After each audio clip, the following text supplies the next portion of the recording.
Hey everyone, I'm back today with another Tactics Battle Report. Last week's report got a lot of positive feedback, so I hope everybody enjoyed the kind of format. Of course, I'm actually really hoping that some other people are going to take on this format and kind of produce some battle reports in the same kind of style. I'd love to see some people even do it with real on-table battle reports, overhead camera. That's the kind of thing that I'll be hopefully pushing for when the whole lockdown thing's over.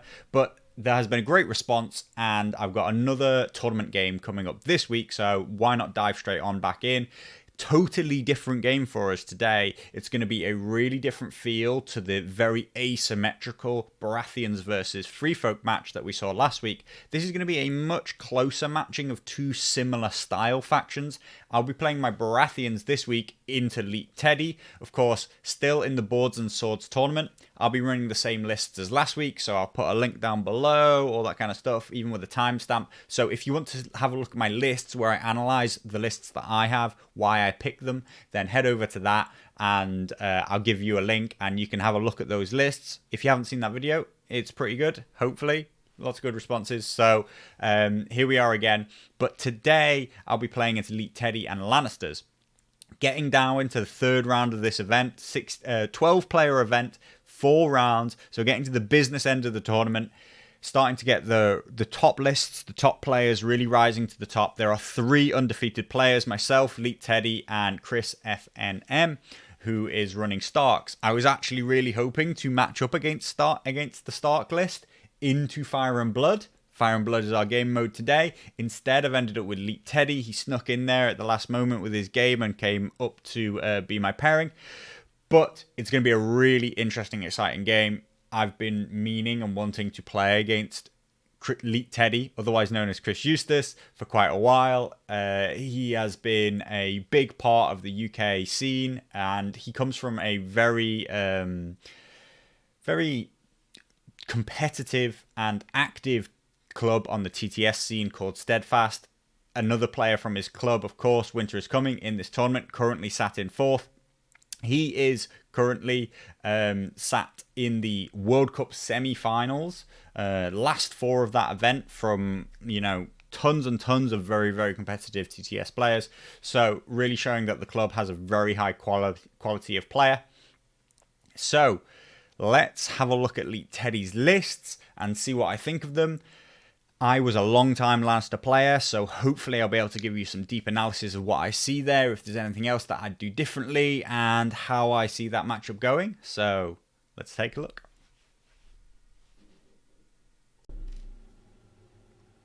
So let's start talking about Tyrion first. First of all, of course, we always look at our activation count. Tyrion here is running 7 activations, and instantly we're thinking, brilliant, excellent news, right? 7 activations, both of my lists are 8 activations. Surely that's a big winner. But Tyrion is a very, very powerful commander, and I've been a long-time Tyrion player, which is hopefully going to come quite important in this matchup. It's going to help me a lot that I know him very, very well. Tyrion is one of the few commanders that I feel is competitive at 7 activations. One of the few that basically the only commander that I've ever been comfortable running at 7 activations into like a heavily competitive kind of into a heavily competitive meta, into very competitive players that are highly skilled. And that's because Tyrion can control not only his own activations, but his opponent's activations through his tactics cards. This ability to reactivate units that you thought had already used their activation for the round, this ability to force your opponent out of being able to play tempo plays, means that you have other ways around looking at the game and the normal format of how we would generate some kind of tempo or momentum or powerful play. So Tyrion himself can bypass the normal need to have a high activation count. We have high activation counts so that we can make moves late into the round that our opponent can't respond to. But if Tyrion allows himself to change what he's activating and in what order, reactivate things that you thought were activated, then he can respond to your late moves And not only that, when it comes to the start of a round, if you've made an aggressive move, he can then shut down your ability to reactivate the same unit. Between Tyrion and his cards, Delay Order being the most important generally, and Varys and his ability to stop the tactics board, Tyrion is able to deny you, or at the very least make you second guess whether you should be activating on the board or the tactics board at the start of any given round, and he can really take any momentum away from your attacks while being able to generate huge momentum himself.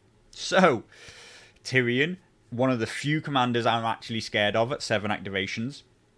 As I said, I have been a long time Tyrion player. Tyrion High Sparrow was my tournament pairing for a long time. So hopefully that will give me some insights and help me in the coming game. But what I see here is a subtle variation on a list which I basically ran nearly the same of. So that tells you that I think it's very, very powerful. I ran it because I thought it was one of the best things that Lannister could put out. Lannisters themselves are, of course, a heavy control faction, and what we see here is the absolute pinnacle of control with this triple NCU setup of Varys, Walder, and then Tywin Lannister. Walder Frey, of course, has that continuous effect of constantly threatening to shut off your units. And backing that up with Tywin may be considered overkill, but it can really give you that extra at any time ability to switch off abilities. This is going to be very, very influential against my Rose Knights, particularly, whose base abilities are incredibly important to the mechanics of how they work. So that is a difficult NCU to set up to play into. It is, of course, 13 points, though, and that's why Tyrion really struggles to get up to 8 activations, because he really wants to have some influential units on the board, and they come in the form of the Knights of the Castle Rock.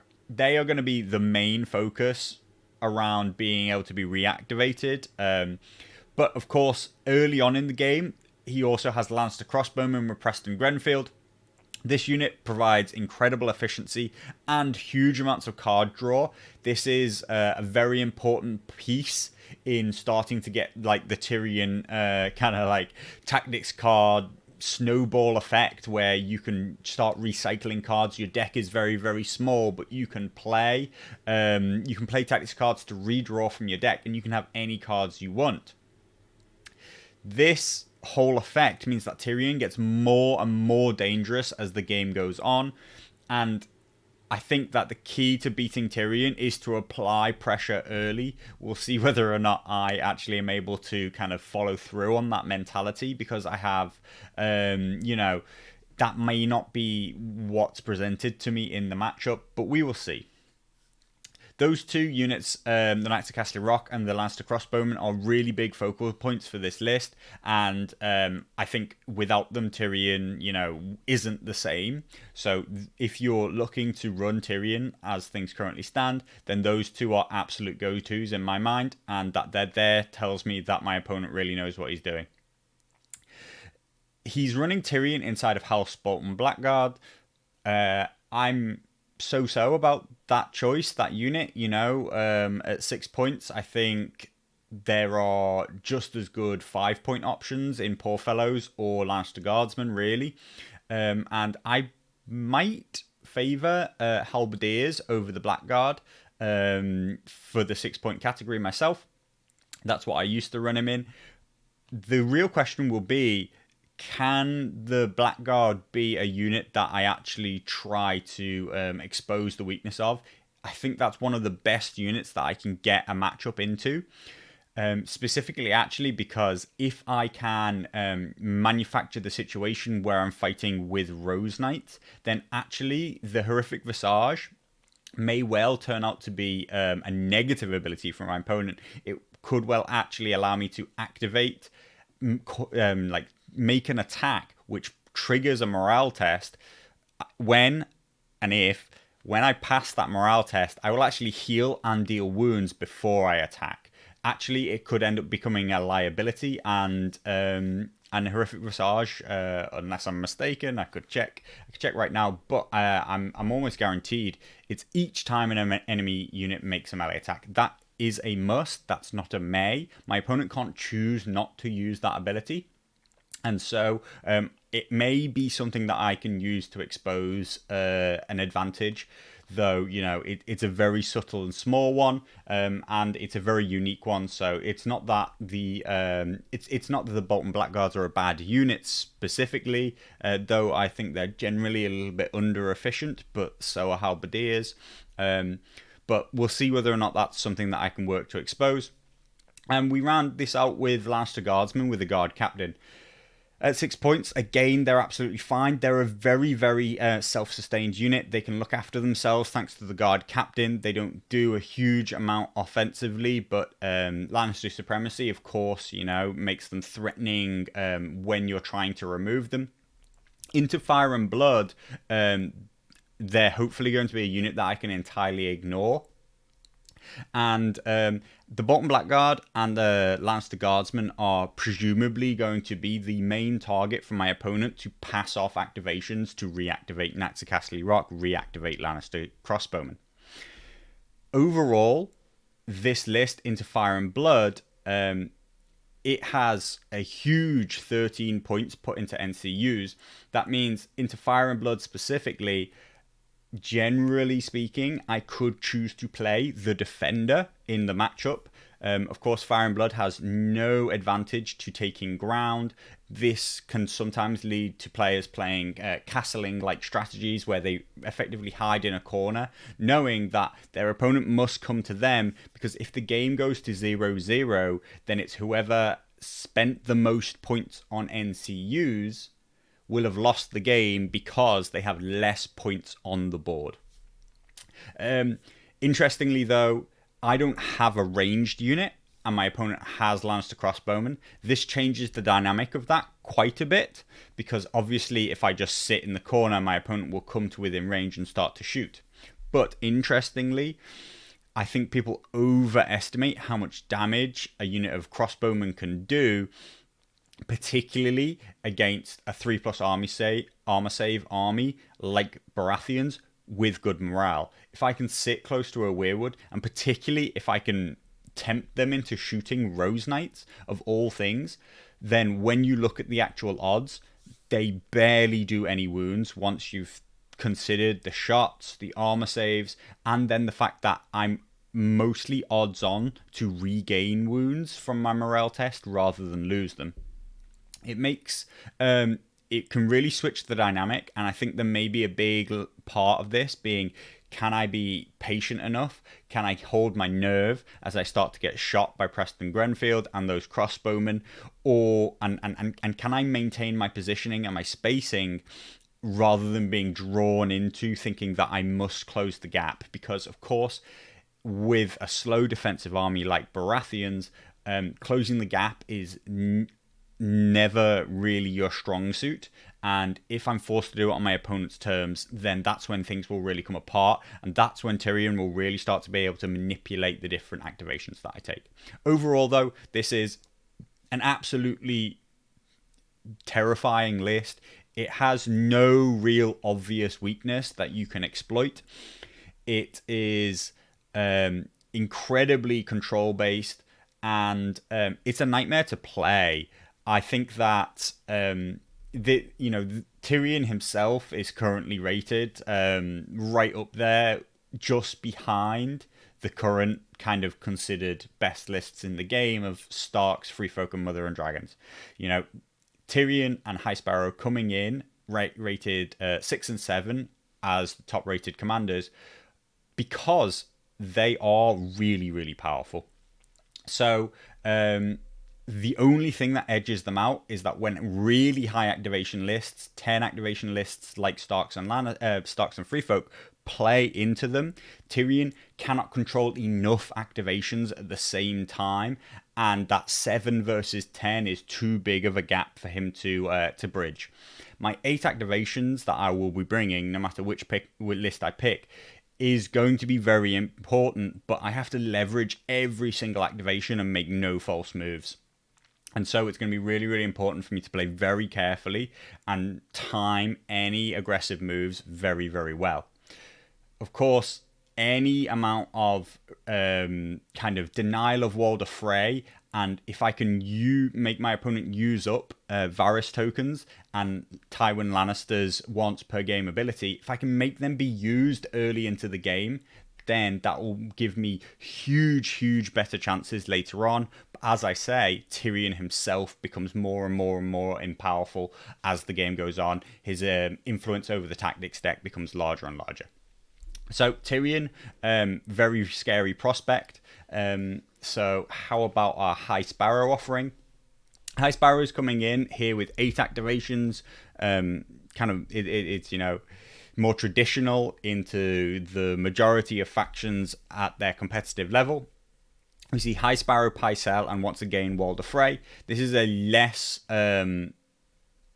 terrifying set of control in terms of the NCUs. Once again, we see Knights of Casterly Rock. Once again, we see Lannister Crossbowmen, this time without Preston Grenfield. 2 more kind of power pieces here. Knights of Casterly Rock, again, are just a very efficient unit. The Crossbowmen are slightly more average in this list. Less impactful, less important because of Preston Grenfield not being there. Because although High Sparrow is very powerful and his tactics cards are very useful, they're not as impactful as Tyrion is. That he brings an NCU activation, that he frees up units on the board, and that he combines so well with Poor Fellows is what actually makes him very high rated, not just the raw efficiency of his cards and how much they can massively change a game. That said, though, you still have to be very aware of High Sparrow's cards, particularly that you can never guarantee that you will kill a unit, even of Poor Fellows, even if they're like on half health. The ability of him to bait you into making attack, which you need to be successful, and then him to be able to shut that down, it's still incredibly game-changing, particularly if that can be followed up by huge heals. So we've got those Knights of Casterly Rock, Lannister Crossbowmen, once again, kind of threatening, but significantly less threatening in this matchup. Significantly less important. But we back that up with 2 units of Poor Fellows and another heavy hitter here in the form of House Clegane's Mountain's Men with Brienne. This 8-point investment is quite large and is a little bit, like non-traditional, should we call it? It's a powerful unit. Let's not, let's not say that it's not. It has, at full ranks, 8 attacks hitting on a 3+, crit blow, and vicious. That is a scary profile, and Mountain's Men are an incredibly efficient unit at 6 points, but they're very unutilized in Lannisters because Lannisters generally don't have the ability to kind of use them as well as most other people. They don't have the ability to close the distance mostly. They don't have any way to get the jump on their opponent with them. And here what we've done is we've combined it with Brienne, who her stalwart ability brings their morale down to a 5, which is absolutely into really good morale territory now. One of the other weaknesses of the Mountain's Men is that their 7 morale is considered a bit of a liability. Brienne's stalwart brings that to a 5, and of course High Sparrow, if he wants, can bring that down to a 3. Now, her knightly vow means that they can roll +2 dice and hit, and have +1 to hit against the targeted opponent. This is going to be very important in the deployment phase, and if the Mountain's Men are deployed centrally in my opponent's army, then they of course can control where they go, and they will be able to manipulate my deployment. I do want to get whatever unit is marked by them as far away as possible.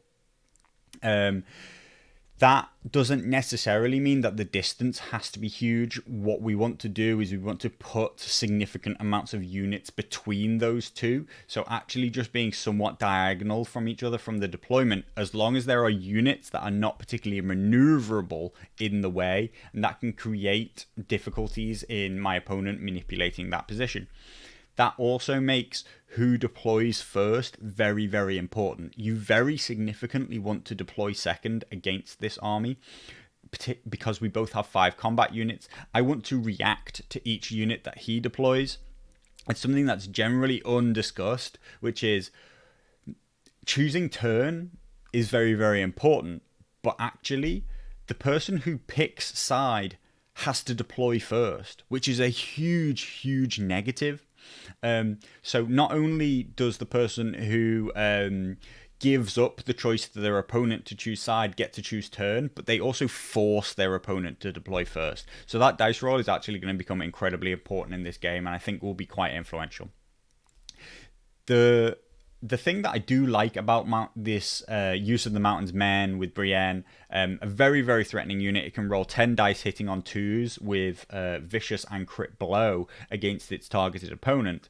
It also makes much better use than most of Wrath of the Warrior, one of the High Sparrow's aggressive cards. That Gaining of Sundering is one of the few keywords that they are missing, and one of the few keywords that the other units in this army has very little use for. Knights of the Casterly Rock will generally be, you assume they will have their Sundering from their Lance ability on any attack that you really care about. And Poor Fellows, they're generating most of their damage through their use of their Faith token, and are generally not even there for their damage. So that card feels wasted on both of those options. It only works on melee attacks, so the Lancer Crossbowmen don't care. Plus, you know, they already have their Sundering. So this gives a really good outlet for that. With the Stalwart, with the ability to put High Sparrow on there, that can still be almost guaranteed pass of the panic of the morale test, which leads to it. So this is a well-constructed list. I think I would be more scared of it if that was a second unit of Knights of Casterly Rock. But I am, you know, that doesn't mean that that's not an 8-point unit that I need to fear. It's just, it's easier to shut down. It's easier to predict because it can't close the distance. But neither can I necessarily. I'm already slower than that unit almost entirely across the board. My my Flayed Men, if I use that list, will be incredibly important into it. So there's my opponent's 2 lists. I am probably more scared of the Tyrion list, simply because Tyrion has a huge amount of unknowns. When Tyrion is played really, really well, he is very, very difficult to play into. I'm very, very familiar with High Sparrow, and playing into High Sparrow is hugely about kind of activation order.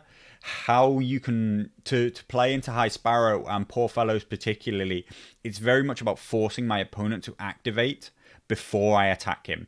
If I do that, then I can nullify his ability to heal very, very quickly, because High Sparrow heals very fast, but only on unit activation.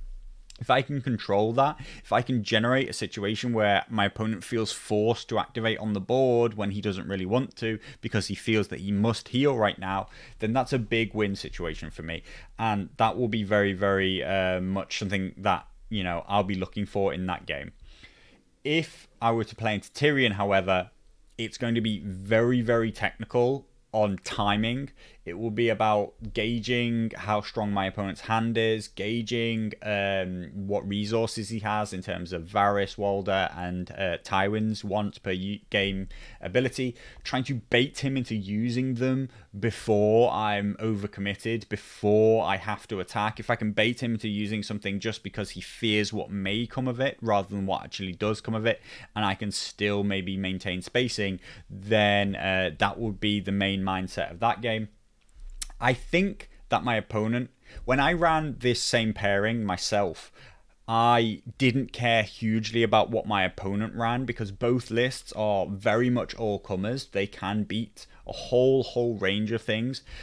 They care mostly about what the mission is. They're built specifically for whether or not the mission is NCU or on-field commander favored.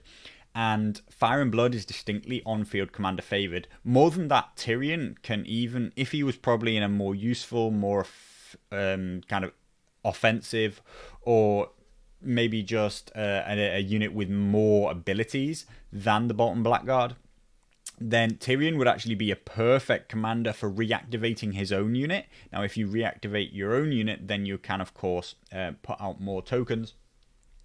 So I do think that my opponent will pick Tyrion because of his use in Fire and Blood. He will think that he will be playing the defender. That is, he will look to shoot me and use that to draw me into combat while also marking my units with Tyrion. I, however, will generally play very, very slowly into that, would be my mindset. I wouldn't actually rush to close the distance. Although, as I said, I must keep in mind, if my opponent is cycling his deck very, very aggressively, then Tyrion actually becomes more and more and more powerful as his deck gets smaller. As he gets to the last 2 cards in his deck, which continuously replace themselves onto the deck, that's when he's at his most powerful, and he effectively can be considered to have any card in his hand at any time that he wants.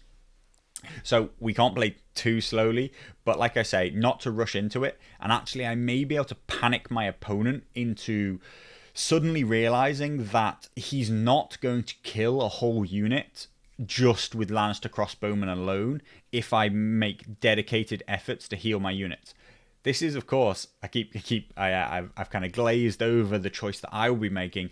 I will be choosing Cortnay Penrose into this because my Stannis list, although the 1-for-1 sacrifice could be quite strong into Tyrion. Tyrion has too many ways to disrupt the Stannis. Effectively, that list build, it requires very precise timing and use of explosive damage. And Tyrion can very easily get in there and interrupt that.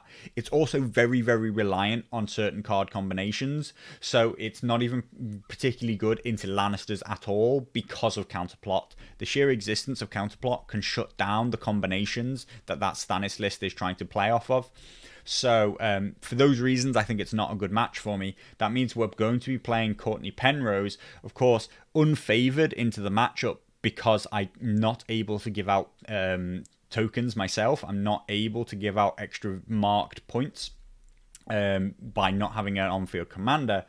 But I think that is a very small price to pay for the fact that I'm just significantly better off when it comes to the game as a whole, the fight, which is the majority of what Fire and Blood is. So I will be playing Cortnay Penrose. I believe my opponent's going to pick Tyrion. Letters will be an unbelievably important zone on the board. Just controlling letters, never mind actually taking the zone and drawing cards, putting out token. Cortnay Penrose will be very important too. Hopefully my opponent will think he's so important that he uses Varys tokens at early stages just to stop Cortnay and his abilities. But really, it's going to be about the ebb and flow of activations and whether or not I can bait a mistake out of my opponent. If I'm brutally honest, I believe this list is better than my Cortnay list. There is a reason why Tyrion is distinctly higher ranked, and this is close to the best thing that you could build with Tyrion. That says that this is in his advantage. And I see no reason why, the favor isn't with him. Therefore, I'm looking to exploit a mistake. I'm of the belief that mistakes are made in nearly every game. That isn't me saying that the game is lost at all. It means I have to be very, very careful with my own positioning, very careful about my own plays, but I need to put enough pressure on my opponent to force him to do something which I can then exploit. So that's going to be all about timing, patience, and maybe even a little bit of bluffing involved. The Tyrion is a large part about that, and reading my opponent's kind of gauging of his cards and all those kind of things can be incredibly important into this game mode. So I'm super, super looking forward to it. I haven't played into Tyrion in quite a long time, and I do think he's a great commander. I will be happier if my opponent chooses to play High Sparrow. I think it's a much easier game for me. It's almost as close to a mirror match as you could get with us playing two different factions, where we'd both be playing heavily healing based factions. and really both be very good in grinding combats. My opponent probably has easier triggers, much better outside of us being in combat. That's in both cases, Tyrion and High Sparrow. My opponent has a lot more easy play of his deck outside of combat. Any trigger, such as taking morale tests, failing panic checks, all these things can be very easy for him to manipulate with his deck. Whereas nearly all of my triggers require me to begin engaged, to be hit in melee, those kind of things. Much harder to get that trigger to happen, but if I can, my cards are way more influential than the Lannister deck. So if I can get to a situation where we're both aggressively playing cards, then it's definitely back into my favor. But if it's a situation where my opponent is playing cards continuously, he's finding his triggers, and he's never giving up a trigger to me. He's never attacking me in melee. He's never allowing me to countercharge because of positioning. All that really careful play. Then it's going to be very, very difficult for me. That's what I think's ahead of us, and I think it's going to be a really, really good game. The site thinks it's going to be a really, really good game because no matter which commander he picks, because they're nearly both exactly the same, his rating plus his commander rating and my personal rating plus Cortnay Penrose will be almost the same, and that means that the site thinks it's a really close game. It's a really 50-50 matchup. So I think we're going to have a really close one here. Let's see if the site's right. The site slightly favours me. Probably thinks that I have about a 55% chance to winning. So yeah, I'm really looking forward to it and trying to prove that my rating is about 100 higher than my opponent's, despite him being a really high-level UK player. So I'll see you over there. Hey, here we are, back for the game now. Of course, I am playing Cortnay Penrose, like I said I would, and as expected, my opponent has decided to go with Tyrion. I believe that his two lists are roughly equal in their presence, their ability, and their value into this game, into this matchup. But, of course, the game mode Fire and Blood is going to favour an on-field commander, so that's why my opponent, I think, has gone for Tyrion. I win the first roll for the terrain deployment, and of course I open with a Weirwood into the centre of the battlefield. My opponent puts down a corpse pile, which is to be expected, but he actually places it towards the back of one of the deployment zones, the same side that put a Weirwood down. I then respond with another Weirwood on the opposite side. My opponent again looks to put a corpse pile towards the back of the deployment zone. I'm actually very confused by this. I wonder if he maybe thinks that I'm going to spend the whole game trying to turtle in the corner. Because actually, you know, I see no reason why he's putting the corpse piles towards the back. Obviously, I expected it to be two Weirwoods, two corpse piles, but I actually expected he eventually settles on this second corpse pile being on the left-hand side of the battlefield as we look at it. I expected us to have a diamond situation once I place the first Weirwood, or maybe even kind of like a box situation where I put a Weirwood and he will put a corpse pile in the opposite position on the opposite deployment line. But as things stand, there is basically a large portion of the battlefield here on the right-hand side as we look at it, which has no hindering and no rough terrain. I think that's largely in my favour, because he has the crossbows and I want to close the distance as quickly as possible when I go to close. I don't want to just rush into combat, remember. I'm looking to let him shoot me with the crossbows some, waste his time, particularly against the Rose Knights, and then close the gap in response to that. So I'm very, very happy with this deployment. There is a large portion of the battlefield which not only is clear, but also anything in and around this area has a +1 morale to the tests. And I think that that's going to be very, very important between the Rose Knights and their healing ability, but also just Lannisters and their their need for panic-based damage. And so I'm happy with that. We move on to another important single dice roll, which is that I win the roll to choose sides or first turn, and I give my opponent choice of side. He of course picks the better side. It is asymmetrical, and one has a Weirwood in, has a corpse pile in its deployment zone. He picks the better side, but I'm fine with that. It's more important that I force him to deploy first, the first unit, so I can sort of start to react and do things off of that. And I'm going to lead with a unit of Rose Knights. I'm going to place them at least 3 inches back into my own deployment zone so that crossbows can't deploy on the center line and shoot as like their first activation. It means that there's no pressure for me to block swords, even though I think that there's going to be, shooting Rose Knights in the front is never going to be a dangerous target. I'm very much not going to give him shots just for no reason. Now, he responds with the crossbowmen, which I think is interesting because they're the unit that I'm most waiting to see. And he also puts them directly opposite the Rose Knights, which personally are the unit that I want him to shoot.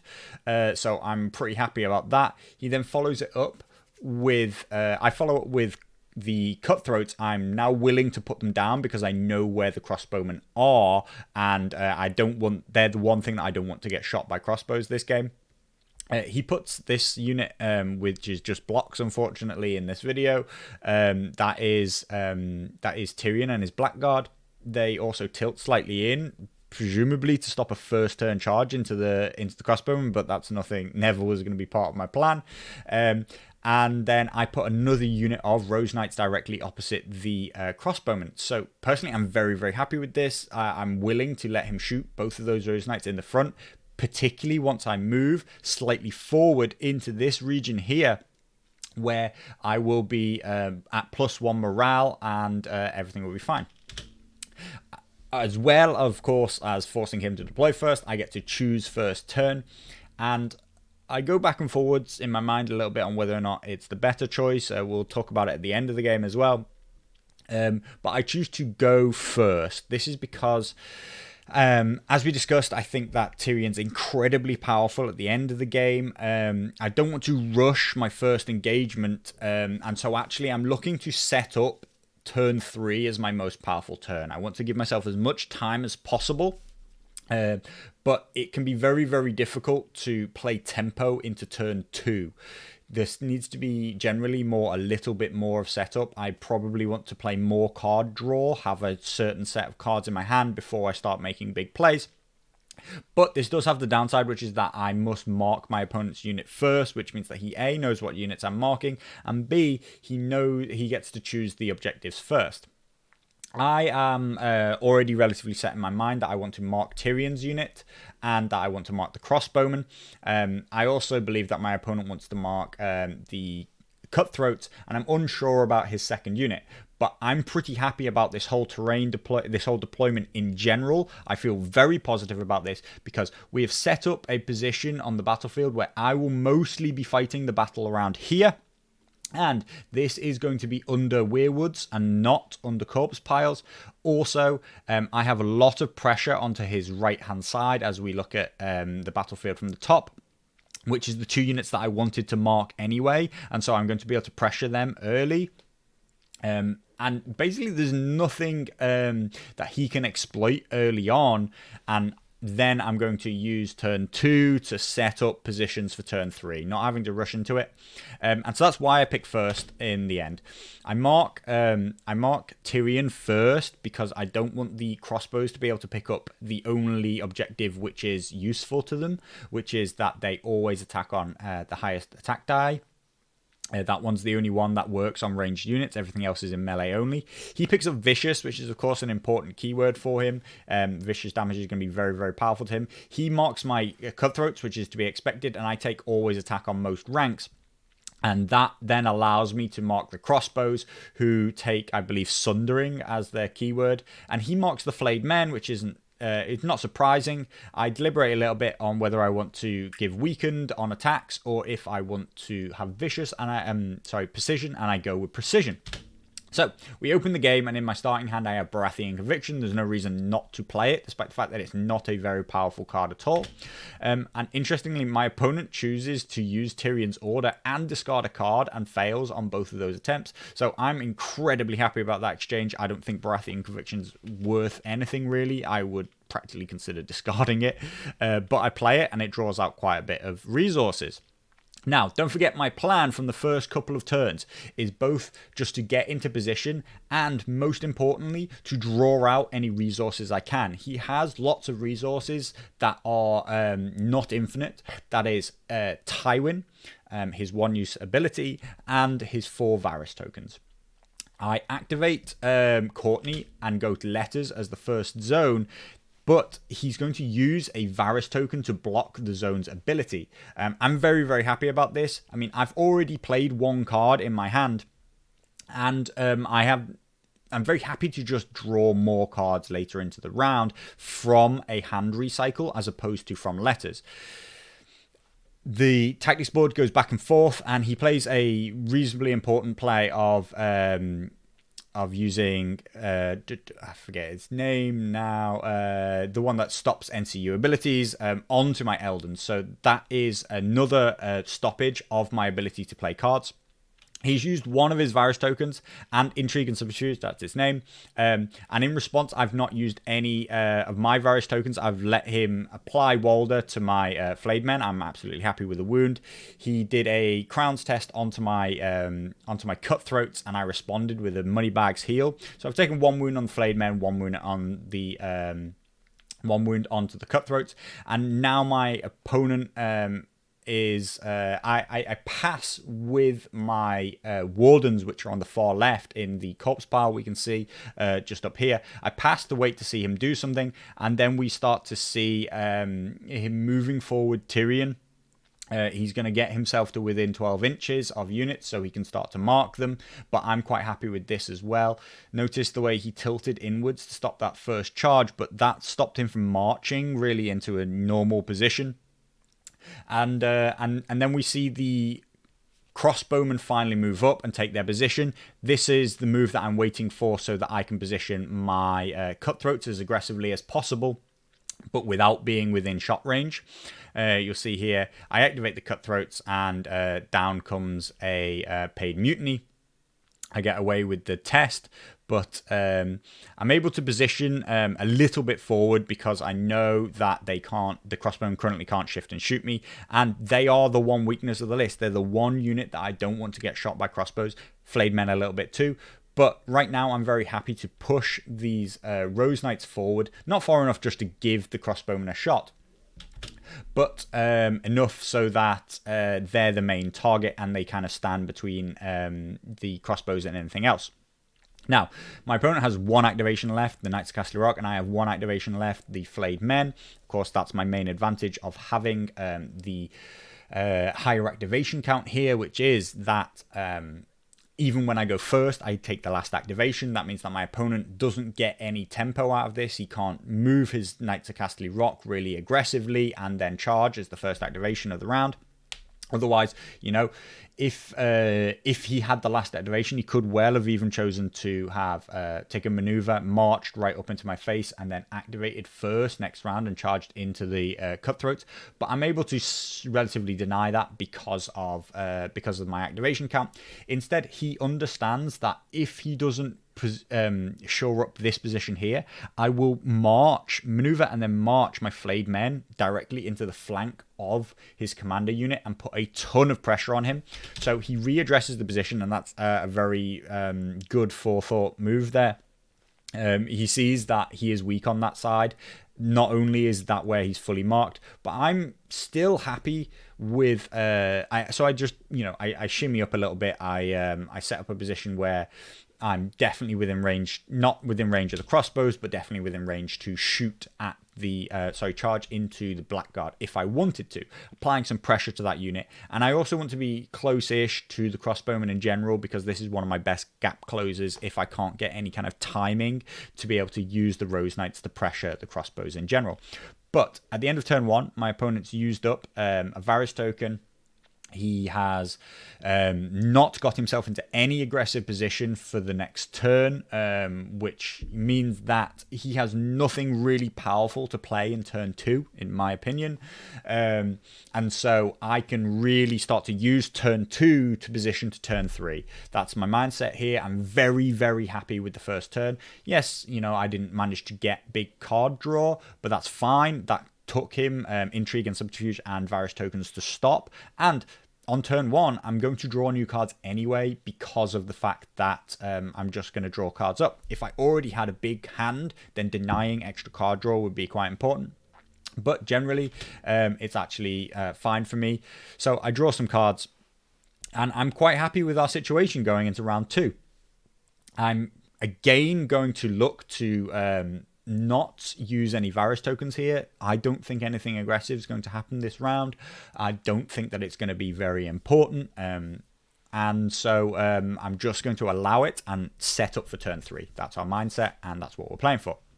Opponent opens with Walder. Of course, he takes letters, and he's going to place Walder onto the Flayed Men. I'm fine with that. Just a wound. They don't really have any abilities. I'm not intending to charge this round with them, at least not until very late in the round, and I'm okay with them not having those abilities. I'm going to play Cortnay, and my opponent's going to use Varys again. I again think that this is not very useful or important. Yes, a Crowns test could do something for me, but really I'm just trying to block Crowns because I want Preston Grenfield to not be able to use it to draw cards.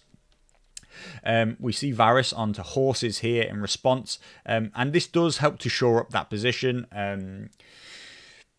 You know, I'm sure I could think about blocking it, but again, like I'm still very much in a mindset of like this turn is about feeling my opponent out. I'm going to take the money bags here, and I believe I heal up all the damage that the Flayed Men have taken. So right now the total net is that I've only taken 1 wound onto the Cutthroat. I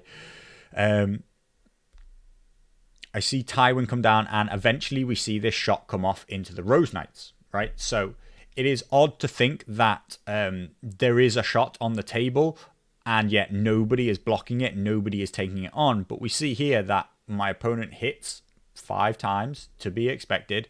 I get slightly above average saves. You know, I save 4 of them, but then I basically take a morale test and I pass. And that leads me to take 0 net wounds. This is the kind of pressure that I want to put on my opponent, which is that crossbowmen aren't going to win you this fight. You're going to have to do something else about it.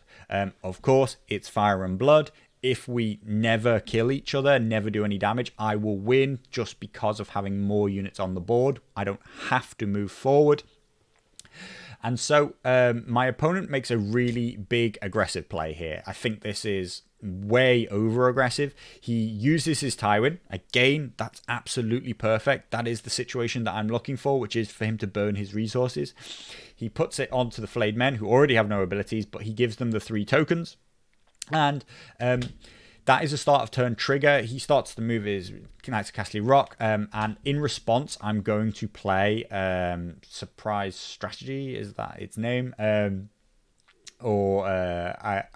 forget. I forget what Cortnay's card exactly is called, but my opponent may not play tactics cards this round. I know that he's going to make a big play off of the back of this, and that's why I'm playing this card, because he can't possibly think that he can do well without also playing cards on top. So if I can shut down whatever card play he thinks is going to force this kill through, then that will be a big win for me.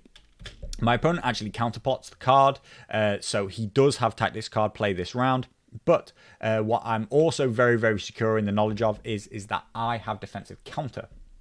Defensive counter is going to massively shut down the Lance ability, and my opponent is going to Tyrion it.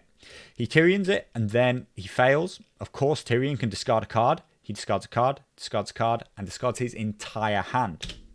This is a pretty common thing, which is, of course, defensive counter is going to have a really big effect on this play. It's going to shut off Lance in a massive way and weaken my opponent.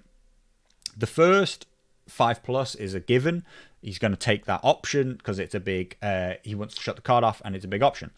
He currently then has 3 cards in hand, and he can easily choose one that's insignificant to him and discard it and get another 5+. We're probably at about 50-50 total chance to get the counterplot to work here, 5+ with a reroll. One of the common things is people, you know, the old poker saying of throwing good money after bad, which is, I feel like once a person's invested in the idea that they're going to counterplot with Tyrion, they're very invested that they must succeed on the next. Like, surely I've failed 2, I've failed twice, I've failed 3 times. Okay, the 4th one must succeed.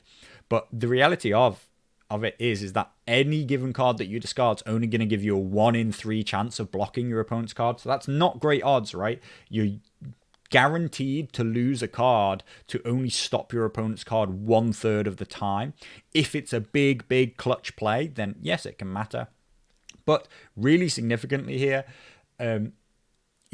he's actually ditching some really powerful cards. And more importantly, he's ditching all of the cards which he counterplotted my surprise strategy so that he was able to play them. And now I've managed to burn his entire hand. And not only did he lose his entire hand, but he also failed to stop defensive counter. Yes, that is a lot of luck, I guess, by the time you look at 4 rolls, that he failed all of them on a 5+. But the thing is once we've failed 3 of them, I don't think he should be doing the 4th. He shouldn't be doing the 3rd, even when you consider the cards that he's discarded, which are, off the top of my head, I believe it's like Cunning Ploy and Hear Me Roar, the kind of cards which he really wanted to be able to force this damage through with. So defensive counter almost entirely shuts this attack down. He uses the vulnerable token, but only does 3 wounds because of the weakened token on him and no lance, no crit blow, no sundering. He rerolls the panic test and I pass. I gain a bit more luck, but he was never going to destroy me, even with the cards, in my opinion. Never mind, after defensive counter came down, it was almost impossible for him. My other card in my hand actually is counterplot, so I think that if he relied on some cards to get that damage through, I have counterplot with a reroll, and I would have been fine with it not happening. When I played Surprise Strategy, I was very happy that counterplot came out, because actually I was just trying to lure out one counterplot. I was actually hoping that it would have been Tyrion's counterplot. I was trying to lure it out so that I could play defensive counter. I wasn't actually really scared of the cards that he could play in his round because of the fact that I had counterplot myself. So he's charged in and he's done no damage. More importantly, he has no cards in hand. This means that I don't have to react quickly to what he's doing, and I can start to slow play the turn again. I push forward my Rose Knights into the center, and then now we see I'm making an attack with the Flayed Men. This is really just a delay kind of attack. I'm still looking for the crossbowman to activate. That will allow my cutthroats to make a move. And my opponent, rightly so, he has no good targets. It's not worth him just shooting into the Rose Knights here. And so he takes a maneuver and he goes into a very annoying defensive position, which is that the Rose Knights are currently in their front, but there is no space to charge. This is the annoying reality of good play, which is that it's very denial and it's very negative in its style. So it's good play, and it is frustrating to play into, but that's the way the game is played when played well. So I can't, obviously I can't have any problems with that. My opponent has, at some point you saw, he moved his Blackguard over to slightly protect the flank of the Knights of Casterly Rock. He is now fully activated, and I'm considering whether or not I want to charge with my Cutthroats. My Cutthroats need to get out of that position to allow the Rose Knights to flank charge into the Knights of Casterly Rock. That's why I say he slightly protects himself. He protects himself from the initial Rose Knights charge, but in the end, I decide not to charge into the front of those Blackguard, because really, Horrific Visage and that matchup is not something that I want. What I want is I want Rose Knights into that unit. And plus, I have a combat here which I can really start to work into and win the game on, which is these Rose Knights into the flank of this Knights of Casterly Rock is going to put me in a very strong situation here. Don't forget, of course, this is a turn where I was only trying to set up for round 3. I was only trying to get into a position where I could make a play in round 3. And so I'm really, really happy that basically with this position now, I make a flank charge, I get some rerolls, I get 7 hits, and somewhat unbelievably, my opponent passes 6 of the saves. It's only 1 wound, which is a bit gutting because I really want to put pressure onto these Knights of Casterly Rock. I don't expect to kill them at all, but I want them to be in a range where I feel like one attack will kill them. And that my opponent really has to invest in them to keep them alive. But as things are right now, they're still possibly, it's touch and go whether or not these Rose Knights can kill them. But here we are at the end of turn 2. My opponent's used Tywin. He's used 2 of his Varys tokens. I've used none. I'm now about to go first. I still have all of my activations. I've only taken a few wounds onto the Rose Knight, which is actually the perfect situation that they want to be in. That means that now they can start to heal and deal wounds. I of course actually failed the Lannister supremacy bounce back on my own attack, which is why I took 1 wound. Unfortunately, I lose the Baratheon's conviction and take 1 wound because I have crowns. I actually would probably rather take more wounds. That's the weird thing about Rose Knights. The perfect situation for me is probably taking 3 wounds. I want to be on maximum ranks, but have a decent amount of room to heal and deal wounds out of my deadly bloom. So, going into round 3, I feel very, very confident and I feel very, very dominant in this situation. But I'm not going to try and chase the win, as it were. And of course, the most important zone to us in this game mode is going to be letters. I activate with Cortnay, and my opponent's going to Varys that again.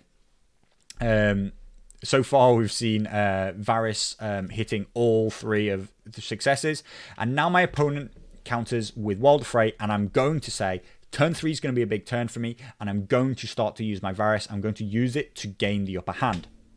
I'm going to block Walder's ability because I don't want my opponent to shut off my deadly bloom. And he's obviously going to play onto crowns anyway because he wants to activate Preston's heal and draw ability. I believe he puts a test onto my flayed men. And I come back with a money bags. And again, my opponent uses his last Varys token. He has spent almost everything he has, and we're at the top of round 3. So again, I'm really, really happy. The game plan is going absolutely as I wanted. And we've even got a grind in combat.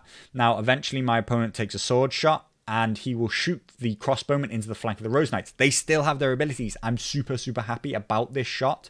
And crazily enough, I'm on 5+ saves. He gets 4 hits, and I save all 4.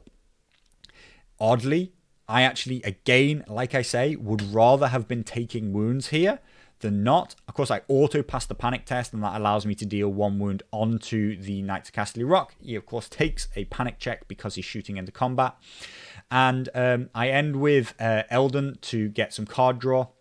I've just placed a last stand onto the bottom of my deck. I already have one in my hand, but I have quite a powerful hand right now, right? This is why I wasn't so concerned about him blocking letters continuously at the start of the game, because come the crunch time, come turn 3, I still have 7 cards in hand.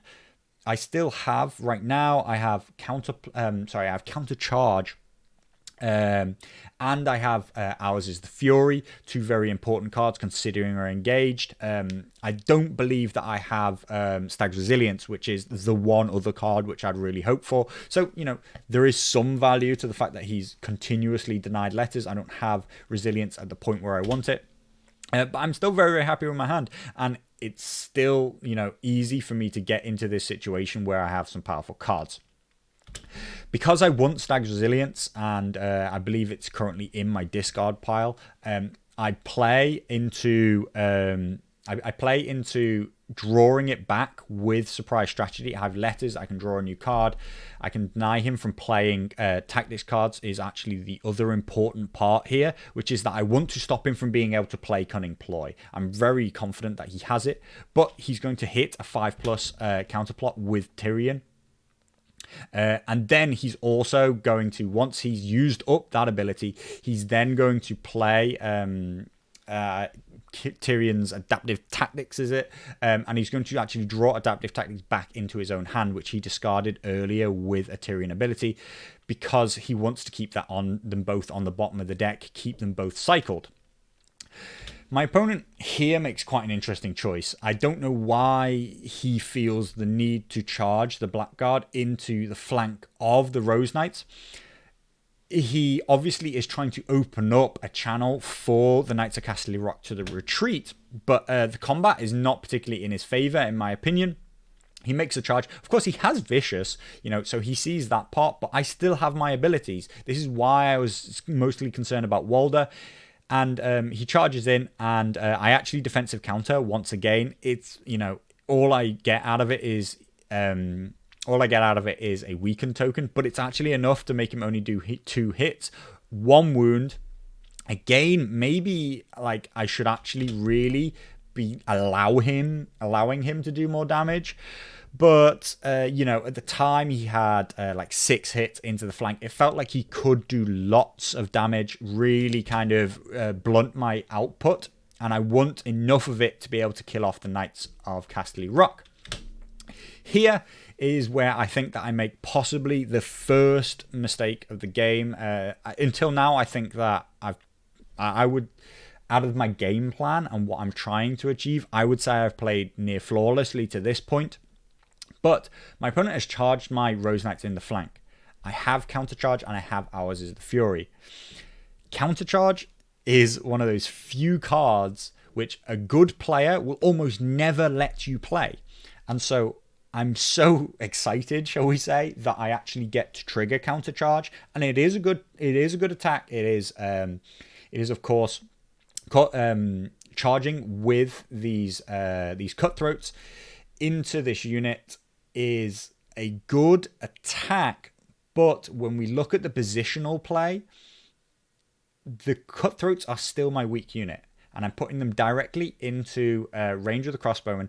And more importantly, I don't want to be attacking my cutthroats into Horrific Visage. The thing that basically seals it for me, the reason why I'm happier to do it is because I'm within range of the Weirwood and not a Corpse Pile. So that's going to improve my odds quite well. So I take on the Countercharge because I don't believe I will be given another opportunity to do so. And it feels silly to pass up that opportunity for quite a big attack. I think that I'm going to be able to push through a lot of damage into this corner and really wrap this game up in rounds 3 and 4. Of course, I do 3 wounds here, and then I don't get a vulnerable token. He's already activated, and then he passes his vicious test. He's not within range of the Corpse Pile. This combat and this whole situation is almost perfect for me. He's not within range of this Weirwood here, but I am with these 2 units. These cutthroats, who are the most important unit there, get that +1. And I'm very, very happy to have these Rose Knights really locked into this combat. But the question is was there any need to feed in the cutthroats too? And are they actually helping the Rose Knights is the long-term question. When now I've effectively given my opponent the option, when he attacks, he's always going to choose to attack the cutthroats. He's never going to choose to attack the Rose Knights. And so the Rose Knights are now a bit of a dead weight in terms of they're never going to get to be attacked and heal off of the back of that.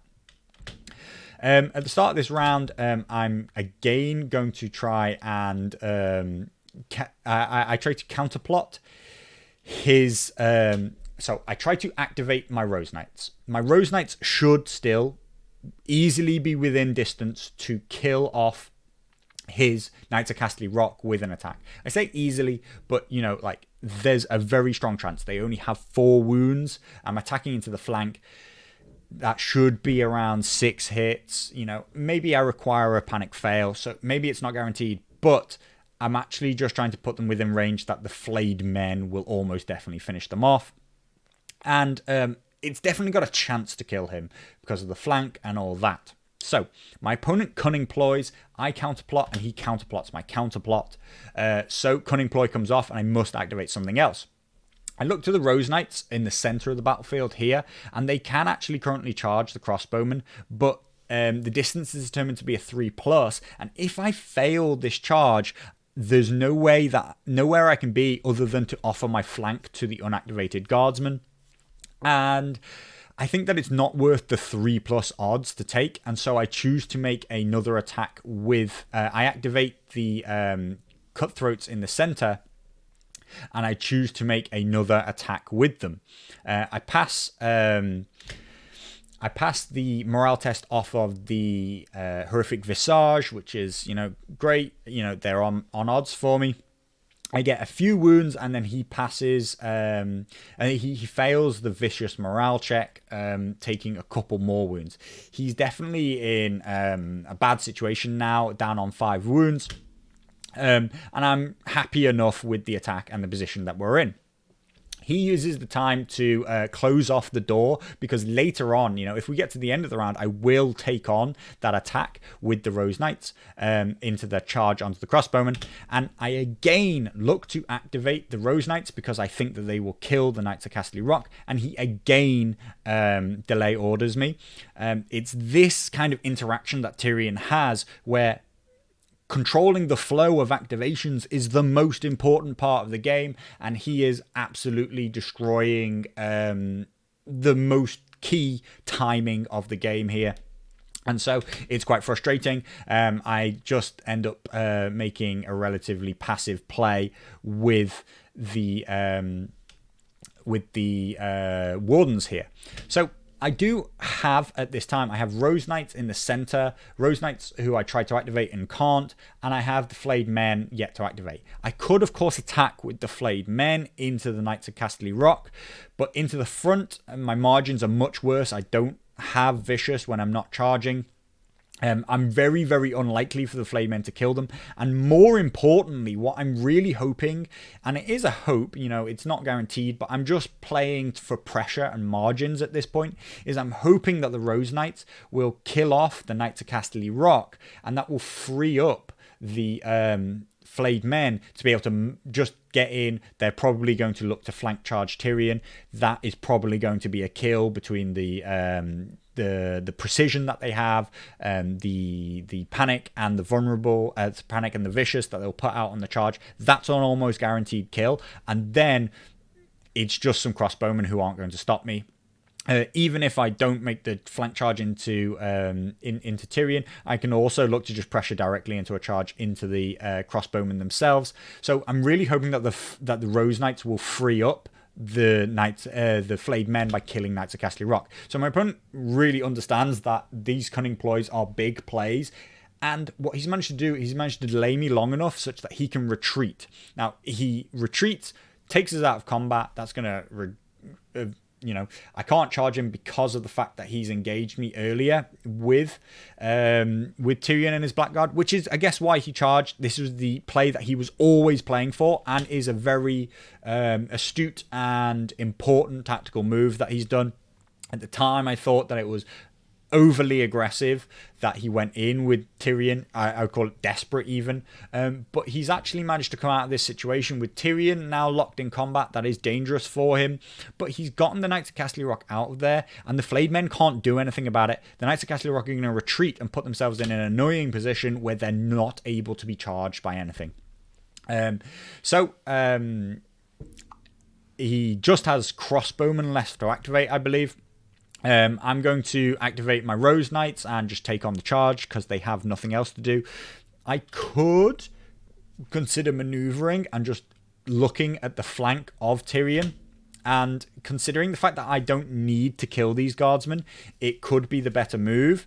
Of course, as soon as I do that, I'm likely to just offer the guardsmen to charge me, and I do kind of want to push the pace at which I try to kill my opponent. I only do 1 wound on the charge, and he Lannister supremacies me to do 3 wounds back. But I'm actually really, really happy with that. I keep coming back to this fact that Rose Knights want to be in this situation where they're on 3 ranks, but have some wounds taken is their perfect situation. So I'm actually fine with this interaction where I took more wounds than he did. I would have liked to have done more wounds to him on the charge, but it's okay by me.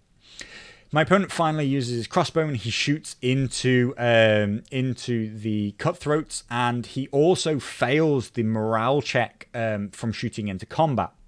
My Flayed Men feel like they have nowhere to go, and I'm also trying to open up so that I can pivot my Rose Knights. They can't do that in the situation that they're in at the time, so I move the Flayed Men back around towards the back because I'm looking to put more pressure through onto what I assume will be a hole here when Tyrion dies. I make an attack with Rose Knights. I don't get to... I take a morale test. Actually, if I fail the morale test, I'm in a better situation because I'll be able to heal and deal wounds. But I keep passing them. I make an attack. I get 6 hits. And my opponent passes all 6 saves. Of course, you know, I have nothing lost. But I really am expecting this Tyrion unit to be dead by now. And it's starting to really weigh on me here. It's starting to slow me down. And we come to the end of round 3. And what looked like an amazing position at the start of round 3 has turned into really still a good position. We're still definitely in my advantage, which is that we've got a lot of grinding combats. Tyrion is nearly dead and he's engaged with some dangerous units. The Knights of Casterly Rock are out of position. I still have 3 Varys tokens. He has nothing left in terms of Tyrion and Varys. But I thought I would be able to push through a lot more here. I was hoping to kill the Knights of Casterly Rock and Tyrion. That was a bit optimistic. But I think that without those cunning ploy plays, I will kill him in one of those 2 cases. My opponent's done very, very well to mitigate my damage. And I possibly, you know... stretch to chase a kill here by putting these cutthroats into this position.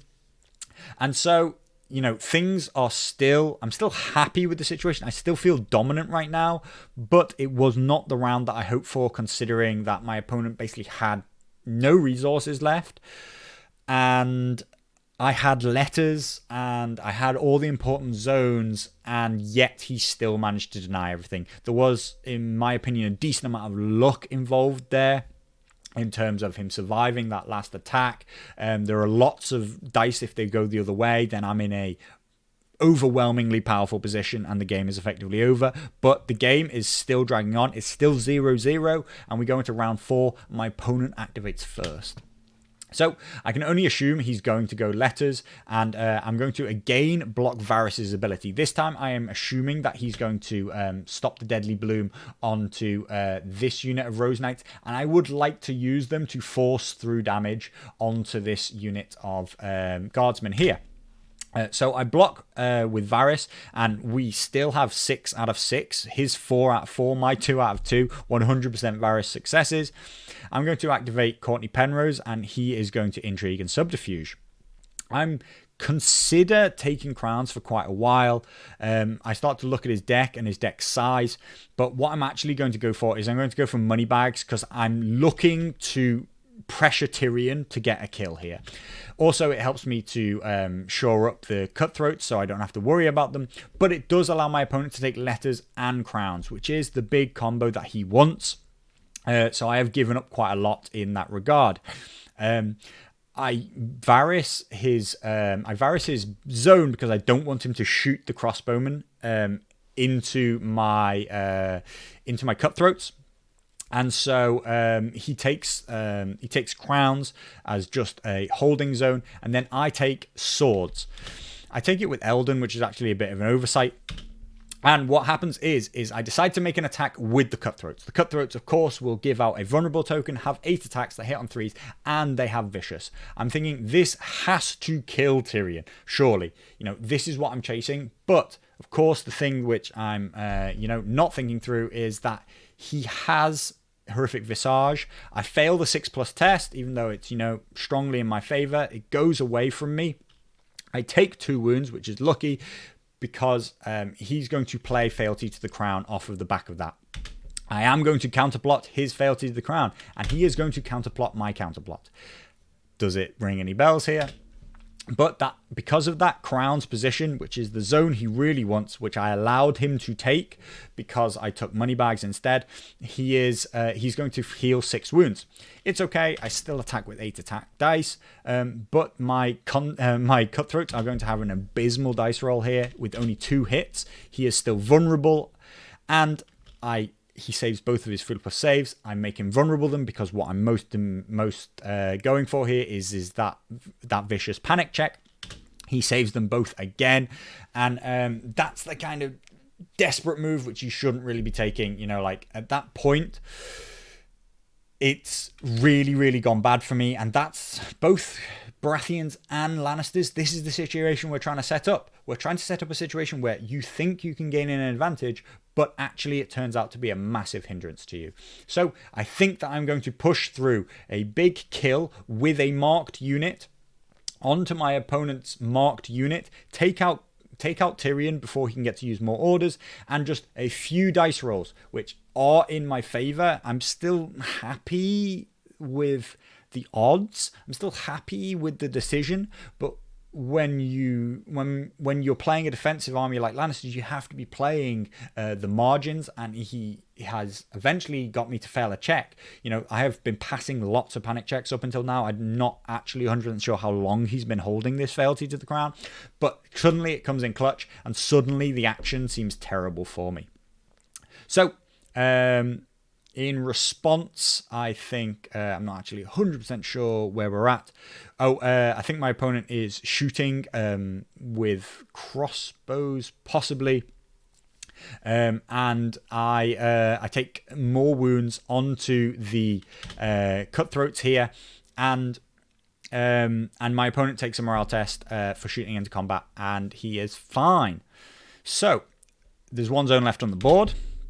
Which is an interesting thing for him to leave open, considering he was first. He's going to give me the last open zone.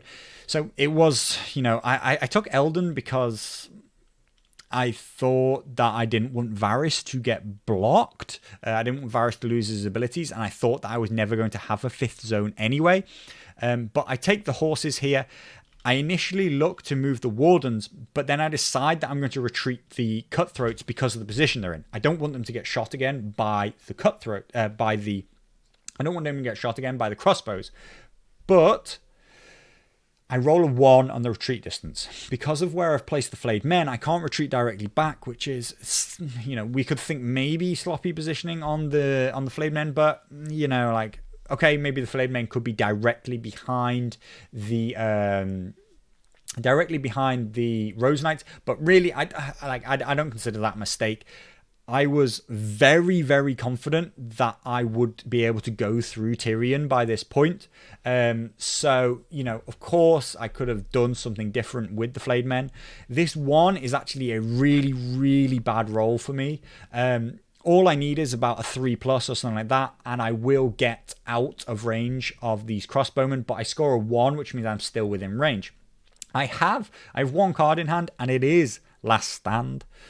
At this point, once I've rolled that 1, I should decide to stay in combat. That means that when he shoots me, he has to take morale tests on his on Tyrion, and also I will get to proc Last Stand. The problem is that I've already committed to making a retreat, and it's that classic situation similar to when you've decided to start discarding cards with Tyrion and you're going to succeed at it. I'm already too invested in the retreat, and so I decide to retreat anyway. But I'm trying to generate a situation where my flayed men can charge in, but I've really put my cutthroats in a bad situation here, which is that they're going to get shot. Hear Me Roar comes down, and I'm actually very, very lucky that while I fail the panic test, I don't die.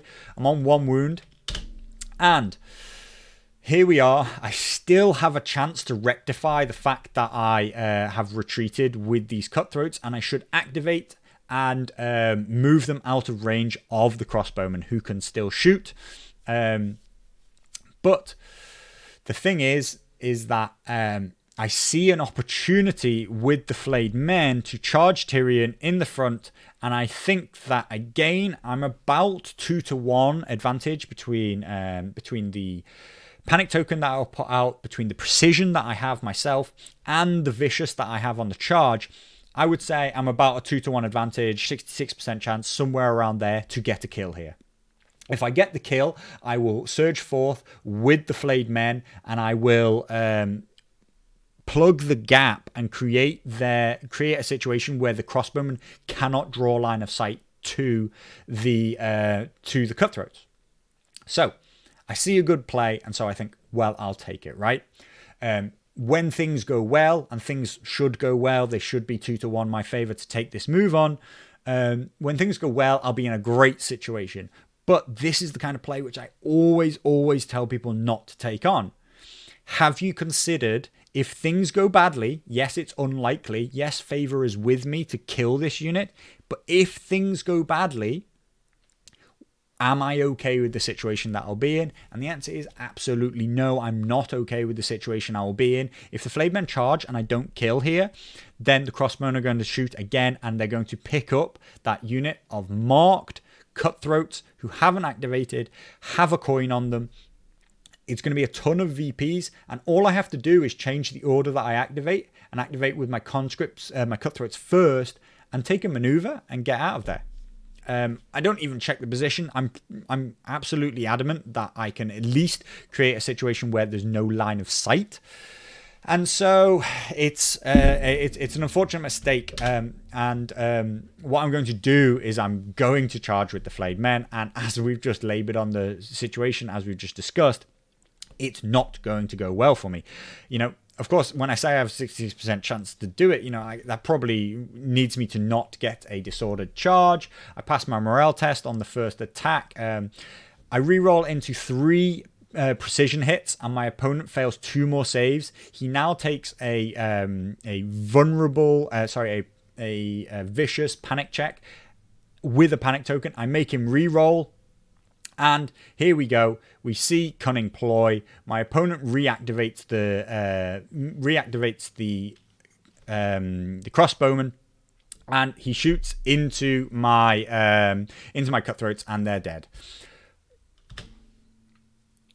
So should I see the cunning ploy to reactivate the unit? I think yes. Should I know that there is very little advantage to me taking on this charge when it's not going to go away is the most important situation. I should take the more secure move, knowing that Tyrion can't really go anywhere. Now, it is possible that Tyrion could have retreated and pivoted slightly in such a way that the flayed men charge was denied, but considering neither of us would have been on any victory points at that time, that my Rose Knights would now be enabled to charge into Tyrion or into the Knights of Castle Rock. I should have been very happy with that situation, and instead I've created a really bad situation. I'm 4-0 down. Actually, watching the video back, I believe I should be 5-0 down, which is going to become important later on. So I believe that I'm a unit and I'm marked, so I'm worth 2. I have a victory point on me. I'm worth 4, and then my opponent has attacked me with a marked unit. I should be worth 5.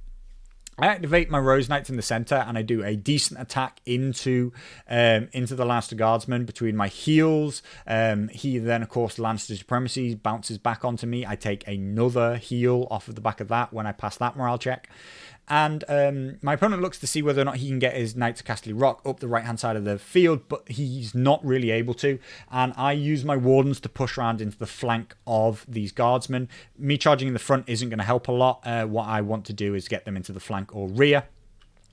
And so I now attack with my Rose Knights. Last action of the round. 1 Tyrion left to kill. I get 5 hits. My opponent plays Wealth of the Rock, and he makes 5 saves. At this situation right now, I was still absolutely sure, I was 4-0 down, but I was sure that I was going to kill Tyrion. I mean, I still think the odds are very, very favorable that I should be killing Tyrion. I had very good odds to kill him with the flayed men. It didn't happen. I had very, very good odds to kill him again here, even when you consider a Wealth of the Rock. If I can ever just fail one of these morale checks onto the horrific visage, then actually I will auto kill him because of Deadly Bloom. But none of those things are coming off for me, and so I'm really actually now I discard. I believe Stag's Wit is not going to do anything for me. There's no tactics. There's no tokens on me anywhere. Plus, Stag's Resilience is far the better trigger for me. So I discard that. And we move into round 5. And when we take stock of the situation, I'm now 4-0 down. I should actually be 5-0 down. I get to go first, so that's important. We're back there. Okay, I'm dominant in around these guardsmen. These guardsmen are weak. Tyrion surely will die.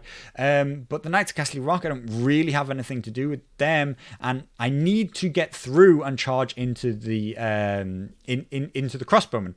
They've now really started to give a lot of value. Of course, this comes back to this time when I chose to make the countercharge with the cutthroats into Tyrion.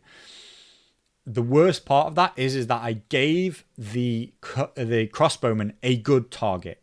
I needed to just maintain kind of what's the word, patience, or kind of just the position that I was in. You know, I needed to maintain like the order that I had, which was crossbowmen were shooting Rose Knights, and that's a situation that I was winning. Instead, I gave them a good target, and he's done well. He's used those Tyrion cards. He used reactivation. He managed to double tap me despite the fact that I blocked swords, and he's got a kill, and it's got him way ahead. So the pressure is now on me. We're into turn 5, and I need to get back into this game victory points wise, even if I still feel dominant in terms of combat position. That's going to put some pressure onto me, and as the Baratheon player, that's never a good situation to be, because particularly against the counter army, like another counter army like Lannisters, but I don't have much damage output, right? When I need it, I only have it in response, and so I'm starting to feel less sure about this game. And so it's going to have to be a big turn for me. What's worse, we're moving into rounds 5 and 6. This is when Tyrion is, without a doubt, no shadow of doubt in my mind, the most powerful commander in the game. It's going to have to be very careful. And of course, because of Tyrion, when I first opened the round, I also have Stag's Resilience in hand, very important. What I'm going to look to play this round, and when I see my hand, my initial idea of what I will achieve is I'm still looking for Flayed Men activate. They will play Stag's Resilience with letters. That's why letters is going to be even more important to me this round than just blocking Tyrion and activating myself. I'm going to auto heal and deal wounds. That means at the start of my activation, I've now killed my opponent and I have my full activation to go. I will then maneuver and charge on into the crossbowman. Let's see if that happens. So I open with Cortnay Penrose onto letters. My opponent is going to let it through. He has nothing left at this time. So Cortnay Penrose goes onto the crossbowman. I still think that they're going to be the unit that's going to get targeted the most. I also get a heal off because I put a weaken token onto them, and I heal 1 wound onto the Flayed Men. I still think that they're the only good target that my opponent can shoot, because Rose Knights is a terrible place for him to shoot into. Plus, the Flayed Men are marked, and he has chances to actually kill them, and they don't heal. So I still have my 1 Varys token left, and my opponent is going to start to play adaptive tactics, and he's going to cycle cards back out of his deck. I forget exactly what cards he draws. It may well be Counterplot, or it may be Cunning Ploy. I think he may have redrawn Cunning Ploy here. He does it as soon as he knows that he isn't going to have letters this round, so he's never going to be able to make me discard a card. My opponent plays Walder, and I once again choose to block Walder's ability. This is 8 for 8, both of us getting maximum number of uses out of Varys. Sorry, I actually allow Walder through. I'm okay with Deadly Bloom right now because there isn't much to heal. I block the zone, and he goes Moneybags. I find this interesting. I'm not sure what he's trying to block Moneybags for. But that allows me to take crowns with Varys. I take a test onto the crossbowman, but he passes the test. Really, I'm just trying to get Cortnay's heal off, but really it's probably a waste of time because I don't need that heal, and maybe I should really be going with Eldon and swapping that for more card draw. But again, I'm quite happy with the hand that I have. I have the cards that I need. My opponent's now going to activate these and shoot into, I believe, straight into the Flayed Men. Quite a risky move. He, of course, has to take a morale test himself. And oddly enough, the one time I really did want good dice rolls, and I get it, he gets 5 hits, and I pass 5 saves on the Flayed Men. I actually let it through, and I'm fine with it because I assumed I was going to get shot, and I'm still looking to play auto kills off of Stag's Resilience heal. But I get away with it. He also passes his morale test for shooting into combat, so that's I think quite a risky move, and I guess he must have Fealty to the Crown in hand right now, because I don't see why else he would want to take that on. I take Eldon, and I draw. I actually choose to go for the maneuver here rather than draw more cards. I'm pretty sure that I only have 1 card or so in my deck right now, and I believe it's the Last Stand, which I put down onto the bottom of the deck.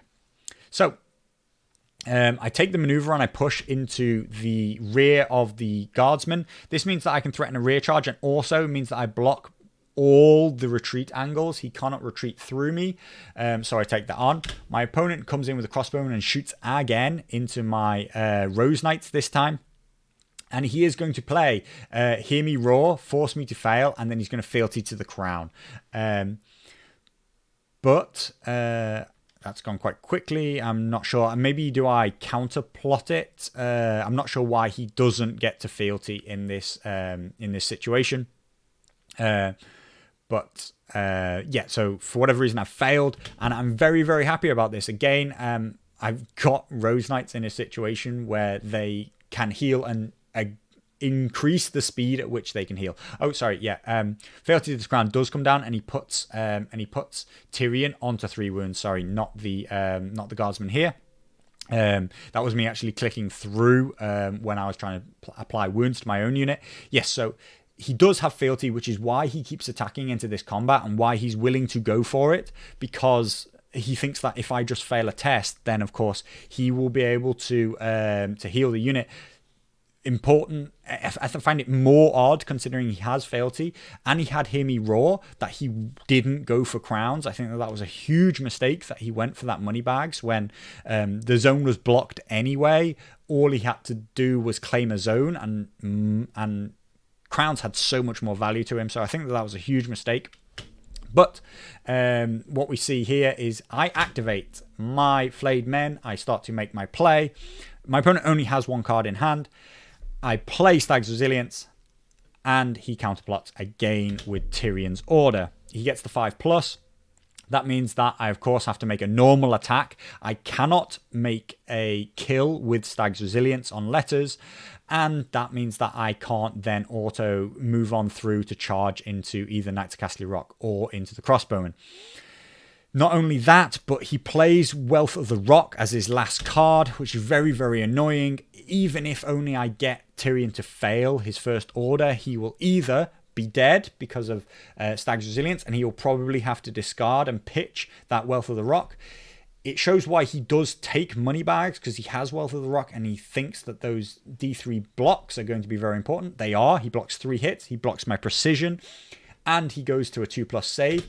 It means that he only takes the 1 wound, and again he passes morale tech. This Tyrion unit is now becoming incredibly frustrating to play into.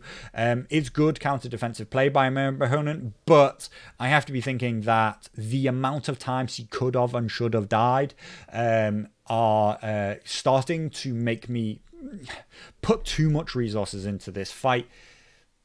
He's worth a lot of points, and I do have to go through him. He's blocking up my entire situation, but this is basically the problem with Baratheons, which is if my opponent doesn't want to attack me, if he doesn't want to give me a situation where Rose Knights can do something powerful, then I'm just got nothing to push through damage. So, I charge into the rear with these Wardens. It's not desperation, of course, it's a good move, but I'm desperately hoping that I can kill him entirely with the charge. But of course, with the guard captain, that doesn't happen. When I attack with, he passes his morale check because the guard captain bounces it back. I pass. Damage here doesn't really matter to me. I just need to do damage to him. My opponent now activates, I believe. I'm not actually sure what those 6 dice rolls are. We weren't sure whether or not he rolled a 1 on his first save and whether or not he should be weakened. So we rolled the dice again to see if he gets a 1. And he doesn't. He should actually have been weakened. It really won't matter. And now my opponent basically has decided that surely Tyrion will die. I'm thinking surely Tyrion will die. And he's going to bring these Knights of Castle Rock around to try and protect his crossbowmen. Because, of course, I will surely kill the guardsmen as well. And then that will free up the Rose Knights. The Rose Knights are guaranteed to kill the guardsmen. They will heal and deal a wound when they make their attack. And then I will be free to push on through. So I go with my Rose Knights that are into Tyrion. I activate. I actually play Hold the Line here. And I get a kill finally with 10 dice that hit on 2s. I push my unit forward and I try to get myself within auto range. This is where I start to make slightly sloppy positional plays. Interestingly, I want to be 5 inches away from him. My opponent can't shift back because of the Knights of Castle Rock, who I think should probably be in a position that they're giving the crossbowmen some position to move, some better position to move. I think his position is a bit sloppy too. But I maneuver with my Surge 4th as far forward as possible so that I'm basically within auto charge range and my opponent can't get out of it. But I should be leaving a 5-inch gap because that is still auto charge, but leaves me position such that I can fit another base in there, such as the Flayed Men, and come into combat. It's also sloppy because I go over 50%, which means that the Flayed Men currently can't charge. This shouldn't be an issue. I should be able to control the timings at which things happen, but of course you have to forget, you can't forget, when you're playing into Tyrion of all people on round 6 will be able to control and manipulate the most important part of the game, which is order of activations. So I activate and I automatically kill my opponent with Deadly Bloom here. And I'm considering that right now it's 4-4. It should actually be 5-4. But it's 4-4 and all I need to do is not lose a unit. Therefore, I think that this unit of Rose Knights is the most likely unit to die. They can be shot by crossbowmen and by the charged by the Knights of Castle Rock. And so what I think I decide I'm going to do is I'm going to push them into a position where Knights of Castle Rock can't charge me. I actually move these Wardens with the pivot, and I find that actually the Knights of Castle Rock can't get through there anyway, so this is possibly a slightly sloppy move. I should really, again, I'm making bad positional plays, which against any other commander, any commander other than Tyrion would be absolutely fine, but because of the way he will be able to choose and manipulate the order that I activate, I have to give more forethought to where I want to be. These Rose Knights should really position further around here, opening the door to these these Flayed Men. As we are in this situation, we move into round 6. My opponent only has adaptive tactics twice, which means he will open with letters. That is an almost guarantee. That means that he can then play adaptive tactics to draw any card he wants back into his hand. This is almost guaranteed to be Cunning Ploy. This sounds like I'm talking to you, saying this, out of hindsight, but you can guarantee that that's what a good opponent will do. I should be thinking about this, and what that means is he will have letters and Cunning Ploy, and he will be able to dictate the first unit that I activate. When I activate, he will be able to say, no, you must dictate another unit. That means that I need to make sure all 4 units are in a threatening position. Otherwise, he will just force me to activate the one unit that isn't threatening. And right now, my problem is that I've closed the door onto the Flayed Men. I still think that I'm going to win. I'm still confident that at 4-4, though technically it's not, it's 5-4. At 4-4, I'm very, very happy that my opponent can't and shouldn't kill a unit. I'm closing the door on him is what my mindset is, but actually I've closed the door on myself as well with the Flayed Men. So, we move into the last round. I actually discard Baratheon Conviction, which I drew mid last round, because I have almost no cards left. What I want to draw into is I currently have a countercharge, and I have Ours is the Fury, and I believe my last card is Stag's Wit, is the other card that I drew for having discarded Baratheon Conviction. Baratheon Conviction, I think, has so little value that I discard it, but actually it probably would have been better to keep it, considering that I could play it. But what I wanted to draw was Countercharge. Of course, I have Countercharge. The one card, which is on the bottom of the deck right now, is Last Stand, which I put there myself with Eldon. And so I know what I have. And my opponent is, of course, he knows with almost guarantee, once we get to this situation, he knows what cards I have. Right, he can look at my discard pile and he can work out that I must have a certain set of cards. Between the one card that is not drawn and the 3 that I have in my hand, he knows that I am showing a possible countercharge. I'm still about 90% sure that I will win this game, probably 95% sure. He must kill a unit, which I don't think he can do. And I have Countercharge. As soon as he attacks somebody, I have so many offerings. And Countercharge is my best way to get around my opponent's cunning ploy. It means that I don't have to activate in order. I can make a charge with the unit that I want. He doesn't have Tyrion to counterplot anymore, and I know that he only has 2 adaptive tactics and he needs to draw Cunning Ploy. So, my opponent should open with Letters, even though he draws no cards. My opponent plays... he changes his order a few times, but he resolves on the right kind of set of things to do, which is he's going to play Walder onto Letters. He's going to put Walder onto the Flayed Men for a wound, and then he's going to play Adaptive Tactics. For the first time ever, he's played Adaptive Tactics with Letters, and he's going to discard a card from hand. He pulls my counterplot, which is a huge blow. You know, from my 95% sure chance that I would still win this, I'm now at, 80% sure that I'm going to win. Counterplot is a countercharge is a huge blow to me because, of course, if he shoots either Rose Knight or into the Flayed Men, I can countercharge with the other one. I, of course, feel that I have to take Letters. I have to take Crowns at this point.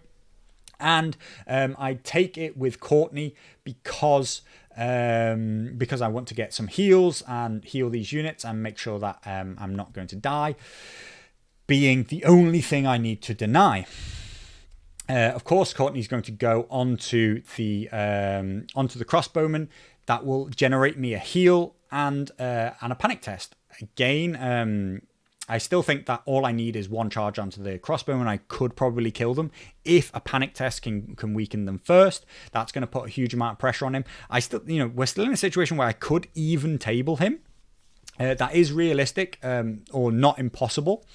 So I'm still pushing for a good victory, even though I think that I probably can, I'm still very, very strong to not lose. Again, considering that think that I'm 4-all, not 5-4 down. But, so I play Cortnay onto Crowns. I have to take Crowns in my opinion, because I cannot allow him to use Preston and start to activate and recycle cards with Adaptive Tactics. That's why Tyrion is just unbeatable in turn 6. Nobody is better. He starts to reactivate, redraw cards, and every single time he does so, he will make me discard a Tactics card, and he will draw a new one back into his deck. Any card he wants out of a discard pile. He has all 18 of his discards right now, so he can have any card he wants. He has, of course, shown me that he's just drawn a Cunning Ploy. And so Cortnay comes down and we take a test, but unfortunately my opponent passes, and I heal 3 wounds onto the Flayed Men. He has gone for them with Walder Frey, and so I'm going to shore them up into being an unkillable unit by healing. My opponent counters with Money Bags, which I'm not actually sure what he does with it. Yeah, I'm not sure where that Money Bags goes. Oh, I think he removes the Weaken token, which I still have on the crossbowman. I'm going to take Horses here. I don't want him to maneuver the crossbowman into an awkward position, get out of my charge arcs, and create a bad situation. I also think right now that his most likely thing is to get his Knight to Castle Rock into a really dangerous situation, maybe threatening to flank or rear charge my wardens. So he could, of course, use Horses to move into my flank. Then, if I try to activate my wardens, he can cunning ploy me and force me to activate somebody else, which is good in that I would be able to use one of those Rose Knights to charge, except that he has letters. He will force me to activate the Flayed Men, force me to not be able to do anything in our current situation. And then, of course, from that situation, I'm scared that he will take his Knights of Casterly Rock into my flank, or even worse, the rear of the Wardens. And it's not impossible that he will one-shot me between the Lance ability and the crit blow. I have no tokens. I have no advantage there. And so, you know, I still think that's my worst fear, is the Knights of Casterly Rock. So I'm looking to marginalize them with this horses move. Again, I think I should be thinking that what I need to do is open up the opportunity for the Flayed Men to get in there. My opponent now takes a shot with swords, and he's going to shoot into the Rose Knights, actually, the ones that are wounded. He's going to do 3 wounds, which is fine, and then I'm going to pass a morale check. I'm going to heal, and then I'm also going to get a heal off of Cortnay. And there we are, a shot into the Rose Knights, 0 wounds as a net effect, and that's the kind of position that I think that the Knights of Casterly Rock are the more dangerous threat to me. So I try to activate the Wardens to charge into the Knights of Casterly Rock. Again, I still think they're the most important thing, and he forces me to activate the Flayed Men. They can't make a charge, and therefore I just retreat. And my opponent activates Crossbowman. All happened a bit quick, but I have 9 wounds. He makes 7 shots, he hits 6 times, and I fail all 6 armor saves. I then fail a 5+ morale check, and I'm dead. As simple as that. Basically, the game is over. He scores 1 more point, which is the point that he should have been on anyway. He should have been winning. But way more importantly, they were in a situation where they were effectively guaranteed, in my opinion, to kill the Crossbowmen, who are marked, who would have been 3 points and win me the game. I was still setting up to try and win, not win off of a draw. But now I'm definitely chasing the victory. My opponent has kept his second adaptive tactics until this time, which is good. You know, like he wants to see what card he needs. He knows now that Cunning Ploy is not going to help him at all, and he brings back Wealth of the Rock. I charge in with the Wardens into the flank of these Knights of Casterly Rock. I'm going to get some reasonably okay dice, but that Wealth of the Rock is going to, you know, be enough to save him. We're talking about 6 hits. My opponent fails just 1 and then passes the morale check. It's still possible that I can kill him there, and you know, I take some wounds in response. My only out now and the only activation left on the board is my Rose Knights charging into the front. I have an 8 attack profile. It's not actually impossible for me to kill him. I roll 8 attacks. I get 8 hits. He gets 0 saves. All I need is a crit fail panic, and unfortunately my opponent passes the panic check, and so it's game over. The score is actually technically 6-4, not 5-4. It doesn't matter. It's a minor victory to him either way round, and I've lost the game. You know, just like that, with that one shot into the Rose Knights, I lose. I have to say the loss was quite painful. It hurt me a lot. It hurt me. It's been on my mind. You know, I've thought through the game quite a bit, partly because I needed to do the video, but partly this video series is about me just discussing the way I think about games, the way I analyze the results. It hurts because I felt that I won in terrain deployment. I felt that I got exactly what I wanted and I had the better situation there. I felt that I had very much the better deployment phase, and that I dominated the game kind of rounds 1 through to 4. I enacted my game plan almost exactly as I wanted to. My opponent wasted tons of resources in the early rounds. In my opinion, they were all not important uses of Varys, not important uses of Tywin, and he didn't get anything out of it.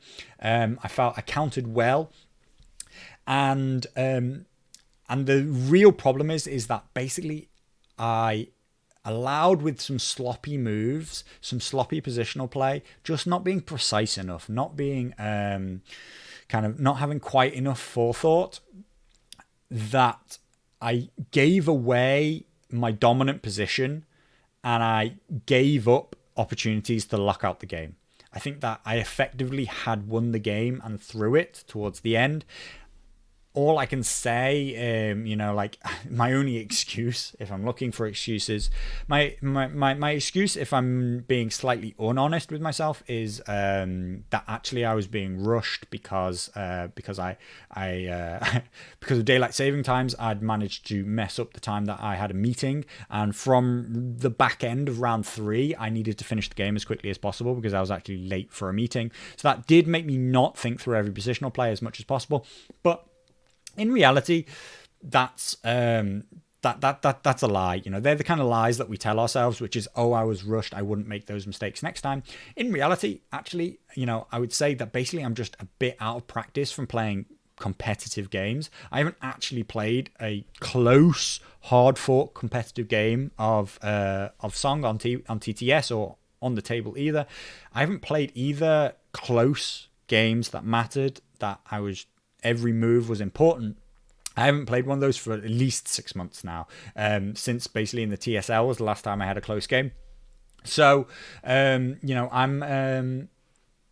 that's actually really the problem. While I don't think that people should play a particular matchup to like gain a gauge for the game, I don't think it would have helped me to have played Tyrion into Cortnay, because I'm very, very aware of both of our sets of abilities. I'm very aware of the way the flow of the game will go, and it's very easy for me to get caught up on a situation such as, like if this were a practice game, I could become obsessed with the fact that the Blackguard didn't die, and I may be obsessed with that and think about it very, very differently.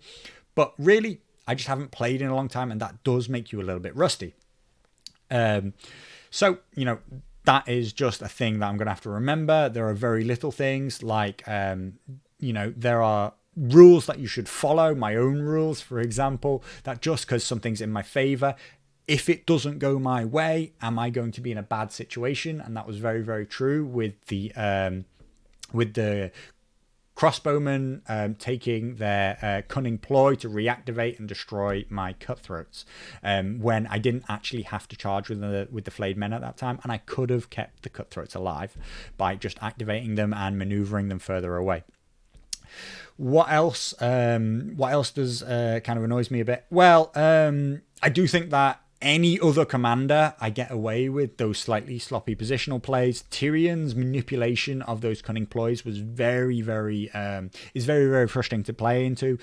If you play perfectly, if you have perfect forethought, Baratheons already require a lot of forethought because of your positional for countercharge, and you don't have any ways to manipulate your movement. So you can't get out of a bad situation. That's what makes Starks and Free Folk so strong right now, is that you have cards to just say, oh, I'm in a bad spot. Oh, but I'll just change it. I just play this card and everything's fine. So Tyrion is the worst for that. It was such a high level of control list that when you play into control, you need to play near perfectly.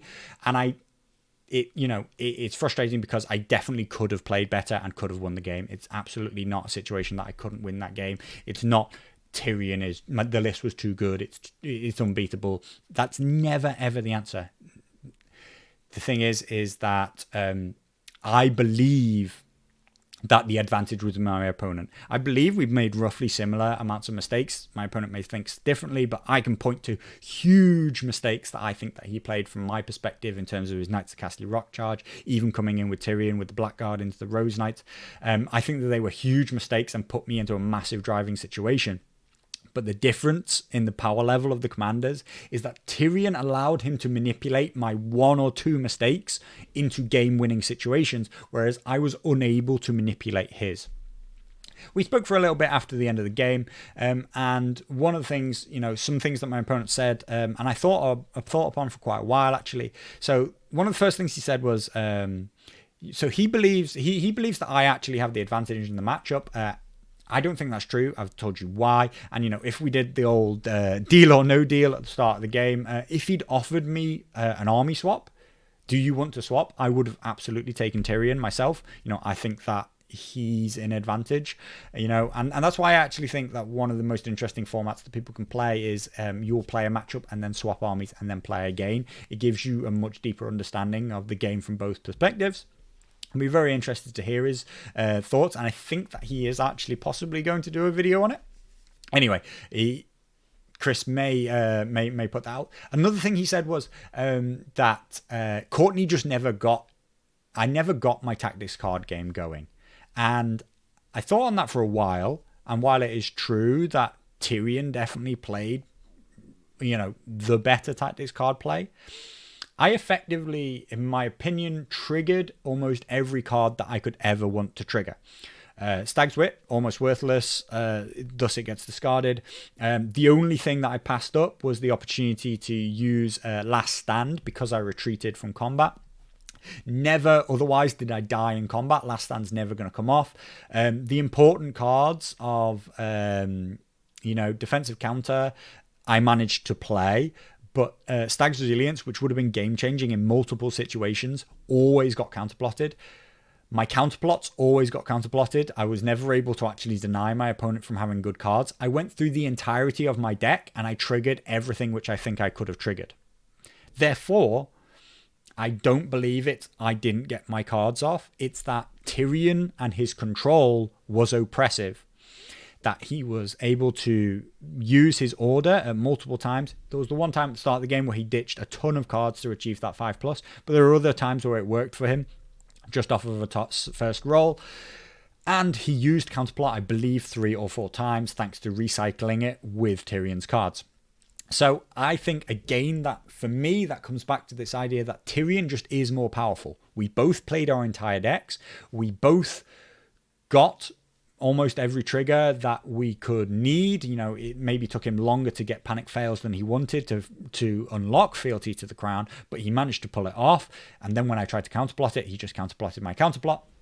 So again, I think that's just back to the pure efficiency of Tyrion, and that's why his ELO standing is what it is, which is he wins games that other commanders can't win. And Cortnay is very, very powerful, but when he comes up against another commander, when it comes to the crutch, he just doesn't actually force through the win. So it's a really, really good game. I hope that there are a ton of insights from this one. It's quite a long analysis. The whole video will probably end up being a bit too long, but it always is when I talk. Obviously, you can see that I've looked and thought long about this game, and that's very, very important. I've got a lot of learning situations to take from it, which is mostly about positional play. There was some sloppy positional plays and some sloppy timing. I forgot my own golden rule. Never forget your own golden rules, which are, if this goes badly, even if I'm 2-1 advantage that it should go well, even if the odds are that it should go well, do not assume it will. Consider what the worst case situation will be and play for that. Unless the worst case situation is things can't be worse than this anyway, then that's when we go for it. So unfortunately, I've taken the loss here. Going into the final round, I will almost definitely be faced up against another very strong Steadfast player from the same group. It is actually still all to play for because of the 4-round event, and Leak Teddy is currently the only undefeated player. If he loses in the last round, I could still win the event, but I'll just generally be playing for as high a position as possible, and I'm pretty sure we're playing into Night's Watch next week. So I'll try and get a video for you on that one if I can recover from the mighty loss and really just get back to back to learning from my own lessons. So thanks for watching. I hope you've enjoyed it. Put any comments down below if you think that anything that I've overlooked, anything that could have been significantly different, any huge misplays that you think I made. But I think that I've been honest in my own appraisal of the times when I went wrong, and I don't think I kind of missed any really big opportunities. So a really close game that goes down to the wire. Dice could easily change the outcome, but it was not luck that cost me this game. It was my own positional play and not having enough planning for future turns. So they're the learning lessons that I'll take to the future and try and be better with. Thanks for watching.